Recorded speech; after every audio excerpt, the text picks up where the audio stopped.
बात करने के लिए लॉगिन करें www.astrotak.com।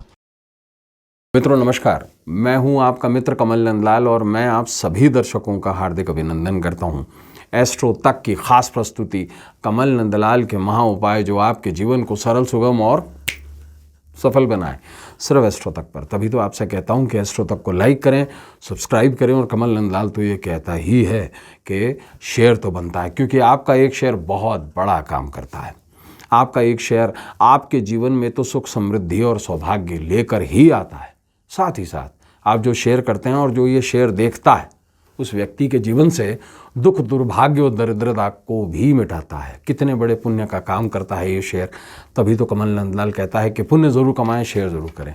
और ख़ास बात क्या, अगर आप मेरी सेवाएं लेना चाहते हैं, अगर आप अपनी कुंडली दिखाना चाहते हैं, कुंडली का विवेचन करवाना चाहते हैं, कुंडली दिखाकर कोई प्रश्न पूछना चाहते हैं, या कुंडली से संबंधित किसी भी प्रकार की सर्विस चाहते हैं, वास्तु की सर्विस चाहते हैं, अपने घर का, ऑफिस का, इंडस्ट्री का वास्तु दिखाना चाहते हैं, या किसी जटिल समस्या में फंसे हुए मित्र जिसका सरल समाधान चाहते हैं, तो सीधा आ जाइए हमारी वेबसाइट www.astrotak.com पर।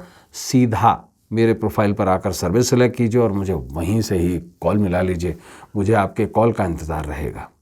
तो चलिए अब बढ़ते हैं आगे और कमल नंदलाल के महा उपाय में चर्चा करेंगे एक विशेष विषय पर।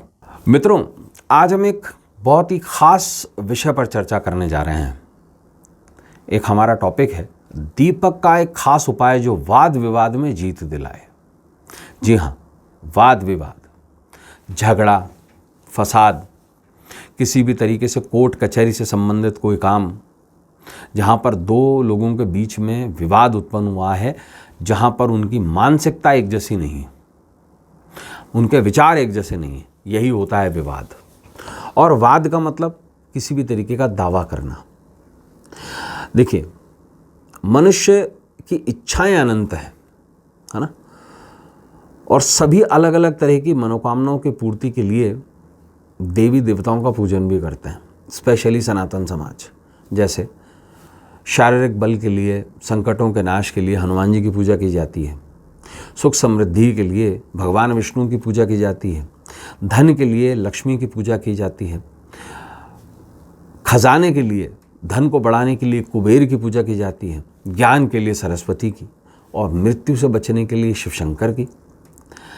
देवी देवताओं की पूजा में दीपक जलाना अनिवार्य कहा गया है, क्योंकि दीपक के प्रकाश के रूप में ईश्वर मौजूद होता है। क्या आप ये जानते हैं कि दीपक में स्वयं ईश्वर होता है? कैसे होता है वो हम आपको बताएंगे। दीपक से आरती करने से ईश्वर का गुणगान हम करते हैं। अपने जय जगदीश हरे, जय शिव ओमकारा, है ना, बहुत सारी आरतियां हैं। और हम अपने किए गए पापों की क्षमा भी ईश्वर से मांगते हैं। शास्त्र में रोज दीपक जलाने का महत्व बताया गया है। साथ ही कुछ ऐसे उपाय भी बताए गए हैं जिनके करने से भाग्य चमकता है और दुर्भाग्य दूर होता है। दीपक से घर में सकारात्मक ऊर्जा का प्रवेश होता है और सुख शांति का वास होता है। लेकिन प्रश्न है कि दीपक ही क्यों? देखिए, आप कोई भी धर्म उठा लीजिए, वहाँ पर चाहे मोमबत्ती जलाई जाती है ना, चाहे दीपक जलाया जाता है, चाहे चिराग जलाया जाता है, चाहे रोशनी की जाती है, सभी में लाइट की इम्पोर्टेंस है, अग्नि की इम्पोर्टेंस है। ऐसा क्यों है? बिकॉज अग्नि के बगैर संभव ही नहीं है। कहते हैं ना, अग्नि साक्षी है। तो साक्षी कौन है और दीपक की इतनी इम्पोर्टेंस क्यों है? देखिए, मूलतः दीपक को शास्त्रों ने अग्नि का रूप माना है, और अग्नि पंच तत्व में से एक तत्व है। जैसे एक तत्व आकाश है, एक तत्व जल है, एक तत्व पृथ्वी है ना, एक तत्व वायु है, उसी प्रकार से एक तत्व अग्नि है। शास्त्रों में शिव के 3 नेत्र कहे गए हैं। पहला नेत्र सूर्य है, दूसरा नेत्र चंद्रमा है, और तीसरे नेत्र को अग्नि माना गया है। भविष्य पुराण में दीपक और अग्नि के बीच के महत्व का विस्तार से वर्णन किया गया है। भविष्य पुराण में ये भी बताया गया है कि अनुष्ठानों के लिए अलग अलग तरीके के दीपक जलाए जाने का प्रावधान हमारे शास्त्रों में दिया गया है। शास्त्र के अनुसार शिवलिंग के समीप तेल का दीपक जलाने से अनजान डर से मुक्ति मिलती है। शास्त्रों ने यह भी कहा है कि शिवलिंग के समीप तेल का दीपक जलाने से शत्रुओं से रक्षा भी मिलती है। और साथ बसात के अंदर एक बहुत ही विशिष्ट काम होता है, वाद विवाद में भी जीत मिलती है, लड़ाई झगड़ों में भी जीत मिलती है। ऐसा क्यों है? देखिए, तीसरा नेत्र तब खुलता है जब आपदा आ जाए, विपदा आ जाए, वाद विवाद हो जाए और सब कुछ शत्रुता को भी जलाकर नाश कर दिया जाता है। उसके लिए विशेष रूप से क्या करें आप? एक विशेष उपाय सुन लीजिए। शिवालय में शिवलिंग के समीप सरसों के तेल में 6 लौंग डाल लीजिए। किसी भी दिए में, चाहे वो मिट्टी का दिया हो चाहे कोई और दिया, उसमें सरसों का तेल भरिए और उसमें 6 लौंग डाल दीजिए।